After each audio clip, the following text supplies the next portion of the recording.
Hi friends, welcome back to our channel Chaitra life style vlogs. ఇవాళ మన వీడియోలో వచ్చేసి స్పెషల్ రెసిపీ ఏంటంటే బీరకాయ రొయ్యల కర్రీ. దీన్ని సింపుల్గా పర్ఫెక్ట్ టేస్టీతో ఎలా ప్రిపేర్ చేయాలో ఈ వీడియోలో చూసిద్దాం. Let's start. ముందుగా నేను 1/4 కప్పు రొయ్యలు తీసుకొని వాటి హెడ్స్ అన్నీ తీసేసి పక్కన పెట్టేసుకున్నాను. తర్వాత ఇందులోకి 2 బీరకాయలు, టమాటో, 4 పచ్చిమిర్చి, 1 ఆనియన్ కలిపి కట్ చేసుకొని పక్కన పెట్టేసుకున్నాను.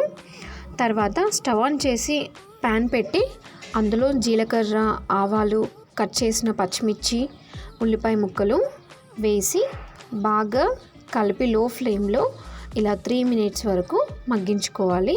మూత పెట్టేసుకొని ఈ టైంలో అవి మగ్గేంత వరకు పక్కనే ఉన్న స్టవ్ ఆన్ చేసి మరొక బౌల్ పెట్టి అందులో 1 గ్లాస్ వాటర్ పోసి కొద్దిగా ఉప్పు, పసుపు, ఈ ఎండు రొయ్యల్ని వేసి 1 మినిట్ వరకు రోలింగ్ బాయిలింగ్ వచ్చేంత వరకు మరిగించుకోవాలి. అప్పుడే వీటిలో ఉండే బ్యాక్టీరియా అంతా పోయి క్లీన్ అవుతాయి. తర్వాత స్టవ్ ఆఫ్ చేసి ఇలాంటి ఒక స్ట్రెయినర్తో వడగట్టుకొని మరొక గ్లాస్ వాటర్ పోసి క్లీన్ చేసి పక్కన పెట్టేసుకోవాలి. అంతలో ఇవి మూత తీసి చూస్తే మగ్గిపోయాయండి. ఒకసారి ఇలా బాగా కలిపి ఇందులోకి కొద్దిగా అల్లం,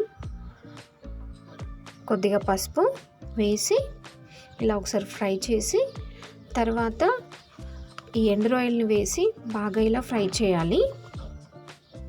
ఇలా ఫ్రై చేసుకున్నాక తర్వాత ఇందులోకి కట్ చేసిన టమాటో ముక్కలు, బీరకాయ ముక్కలు వేసి ఇలా బాగా కలపాలి. ఒకసారి ఇలా ఫ్రై చేసుకున్నాక ఇందులోకి 1 టీ స్పూన్ వరకు ఉప్పు వేసి బాగా కలుపుకోవాలి.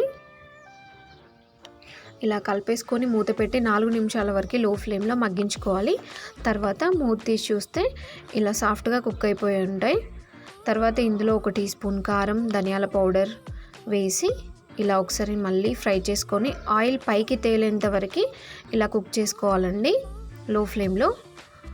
అప్పుడే కర్రీకి అనేది పర్ఫెక్ట్ టేస్ట్ అనేది వస్తుంది. లాస్ట్గా కొత్తిమీర వేసి ఇలా ఫైనల్లీ స్టవ్ ఆఫ్ చేసుకొని సర్వ్ చేసుకుంటే రెడీ.